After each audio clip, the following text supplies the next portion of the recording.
Baik Bapak dan Ibu sekalian, ya di dalam kinerja ini saya mengambil observasinya itu adalah tentang presentasi program sekolah Bapak dan Ibu. Oleh karena itu saya akan presentasikan program sekolah baik yang sudah dilaksanakan maupun yang belum gitu ya. Nah ini program sekolah ini kan harusnya itu kita rencanakan ya itu dari awal ya, bersama dengan seluruh warga sekolah dan termasuk komite gitu ya. Nah program sekolah ini nanti dilatar belakangi oleh pertama visi misi sekolah, kemudian ada rapor pendidikan sekarang, dan tujuannya nanti adalah untuk memenuhi standar pendidikan nasional gitu ya, yang ada 8 itu, dari mulai standar isi, standar proses ya, dan sebagainya sampai standar kelulusan, standar pembiayaan gitu ya. Oke. Baik Bapak dan Ibu sekalian, nah, tentang visi sekolah kita ini kebetulan ya visinya itu adalah belum diganti sudah berapa lama Bapak Ibu? Ya, terwujudnya peserta didik yang berakhlakul karimah dan berprestasi ya.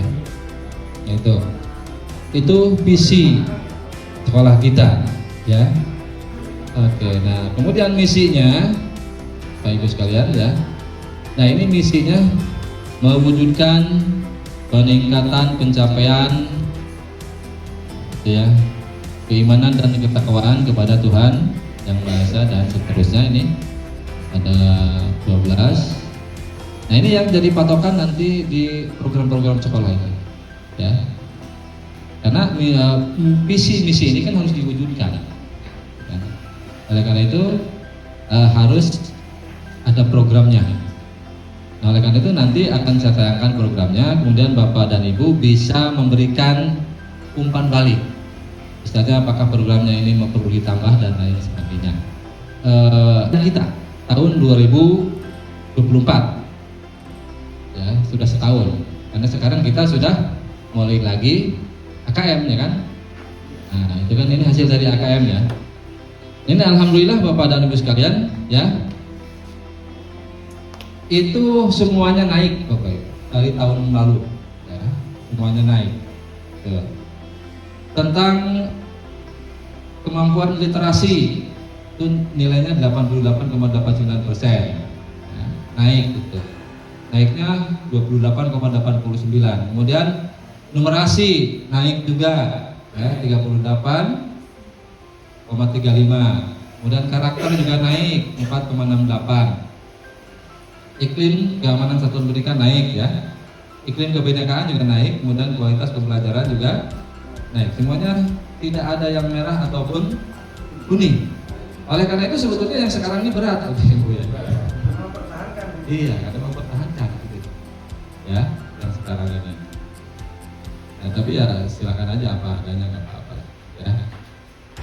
Sekarang ini sekolah itu dalam membuat program itu harus melibatkan rapor pendidikan juga. Nah, itu perencanaan berbasis data. Di mana perencanaan berbasis data ini ada 3 tahap. Yang pertama itu identifikasi, ya, identifikasi masalah, lalu kemudian refleksi, kurang L gitu ya, refleksi, lalu kemudian benahi. Ya. Jadi, nah, baik kita mulai dari identifikasi. Nah, dari hasil identifikasi Bapak dan Ibu sekalian, yang perlu ditingkatkan, ya, yang perlu ditingkatkan itu tadi udah ketahuan ya, yang nilainya kecil walaupun hijau. Nah kalau misalnya ada yang merah atau yang kuning, ya itu nanti yang diprioritaskan. Tapi berhubung sekarang kita ini alhamdulillah ya hijau semua, tapi kita pilih yang nilainya yaitu tentang karakter dan kualitas pembelajaran. Itu hasil identifikasi dari rapor pendidikan. Ya. Lalu setelah identifikasi itu tadi ada refleksi. Refleksi itu adalah mencari akar masalah. Akar masalahnya di mana sih? Sehingga karakter ini nilainya masih kecil, Oh ternyata ini ada di kredit. Berarti di sini sama dengan apa Bapak Ibu kalau kita lihat? Saya ambil dari rekomendasi yang ada di raport pendidikan, karena ada rekomendasinya apa yang harus ditingkatkan. Ya. Ada rekomendasinya kurang. Ya. Kemudian di kemandirian masih kurang. Maka kita akan benahi. Bagaimana cara membenahinya? Ya, yang pertama adalah ini dari rapat pendidikan ya tentang kreativitas. Nah, ini ya itu yang saya akan benahi Bapak Ibu, tidak semuanya sini ya. Jadi hanya ada 1, 2, 3, 4, 5 saja untuk tahun ini ya. Itu kreativitas, peningkatan kompetensi GTK dan kebijakan yang mendukung kreativitas murid. Apa kegiatannya? Kepala Satuan Pendidikan dan Pendidik mempelajari tentang profil pelajar Pancasila untuk dimensi kreativitas di PMM. Nah, ini programnya ini. Jadi Bapak Ibu belajar tentang kreativitas gitu ya. Nah, ini kalau sebelum kinerja itu mungkin ini bisa diambil gitu ya, tentang kreativitas untuk memenuhi sertifikat yang di kinerja di PMM ya. Jadi karena kemudian implementasi pembelajaran berbasis proyek penguatan profil pelajar Pancasila terutama tentang dimensi kreativitas.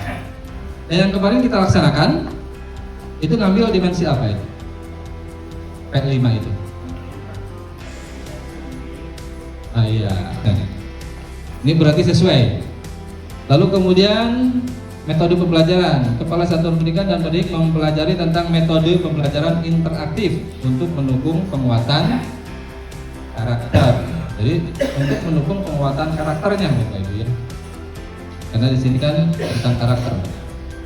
Lalu kemudian tentang program-program yang lainnya Bapak dan Ibu ya. Ini tidak dimasukkan ke sini karena terlalu banyak. Nanti saya ambil dari sini Bapak Ibu ya.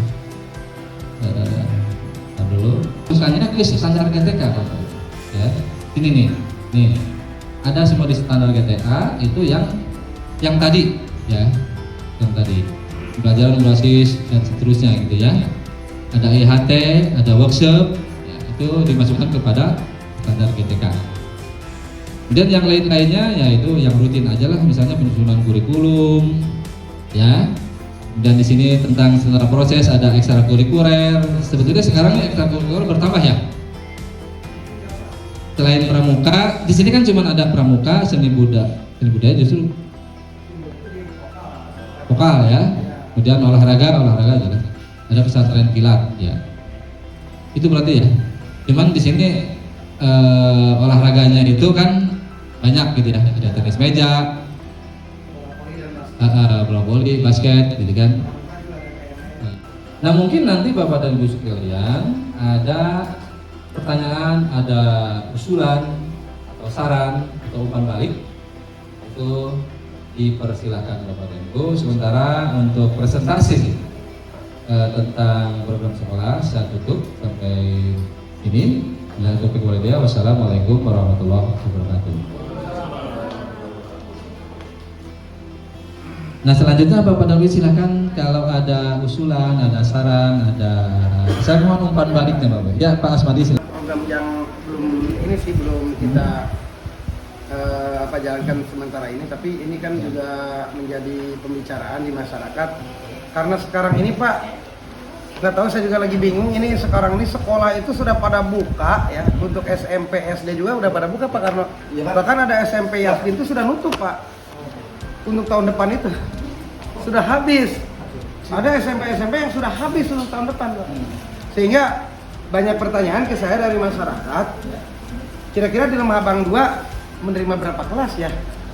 Tahun depan. Tahun depan Pak, ini udah apalagi SD Pak Domi, ini untuk SD swasta yang bonafit ini sudah tutup Pak, sudah tutup untuk pelajaran tahun depan itu sudah penuh gitu.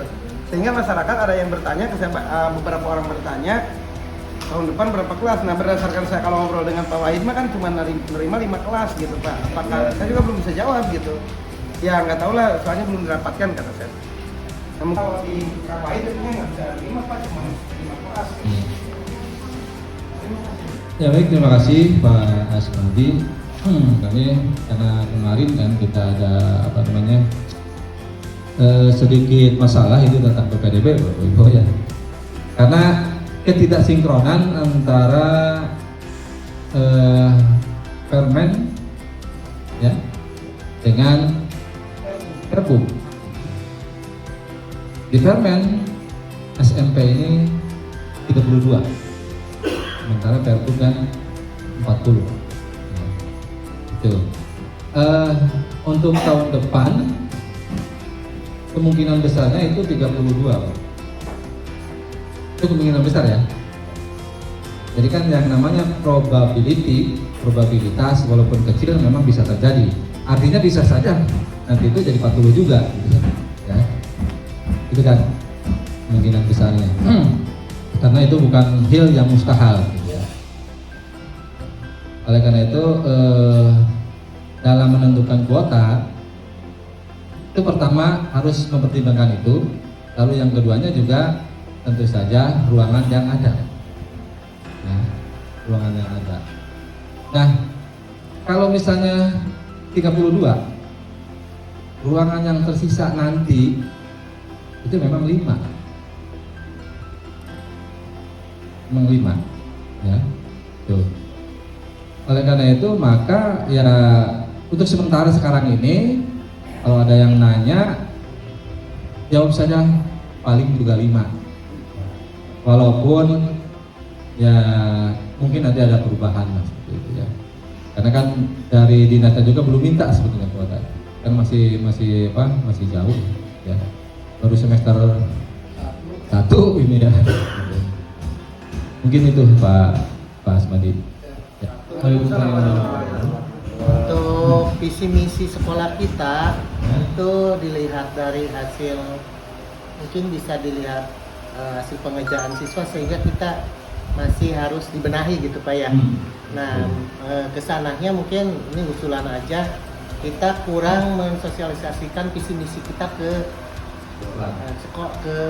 pihak sekolah gitu ya, terutama ke siswa gitu Pak.